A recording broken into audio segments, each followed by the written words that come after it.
સુરતમાં વધી રહેલી ચોરીની ઘટનાઓ વચ્ચે ઉમરા પોલીસ મથકની હદમાં થયેલી લાખોની ગરફોડ ચોરીને અંજામ આપનાર રીઢાઓને ક્રાઇમ બ્રાન્ચની ટીમે ઝડપી પાડ્યા છે। સુરતમાં વધી રહેલી ગરફોડ ચોરી સહિતની ઘટનાઓ વચ્ચે ગત 22મી માર્ચના રોજ ઉમરા પોલીસ મથકની હદમાં ઘોડદોડ રોડ પર આવેલ સેન્ટ ઝેવિયર્સ સ્કૂલ પાછળ સુભાષનગર સોસાયટીના બંગલા નંબર 51ના દરવાજાનો નકુચો તોડી ઘરમાં ઘૂસી ગરફોડ ચોરીની ઘટના બની હતી, જેમાં લાખોની ચોરી કરાઈ હતી। બંગલામાં લાગેલા સીસીટીવીમાં 3 ચોરો કેદ થયા હતા, જેઓ ચાંદીની વસ્તુઓ સહિત રોકડ મળી 1,74,000થી વધુની મત્તા ચોરી કરી ફરાર થઈ ગયા હતા।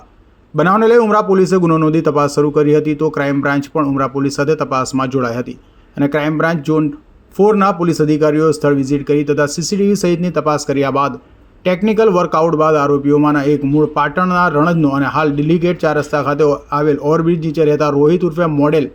અશોક દેવીપૂજક અને બીજો મૂળ ખેડા નદિયાદનો અને ઇન્દિરાનગર ઝુંપડપટ્ટીનો અને હાલ દિલ્હી ગેટ 4 રસ્તા ખાતે બ્રિજ નીચે રહેતા કરણ ઉર્ફે કાળિયો બીનુ દેવીપૂજકને ઝડપી પાડ્યા હતા। પોલીસે રીઢાઓ પાસેથી મુદ્દામાલ કબજે કરી તેઓના કબજો ઉમરા પોલીસને સોંપવાની તજવીજ હાથ ધરી હતી।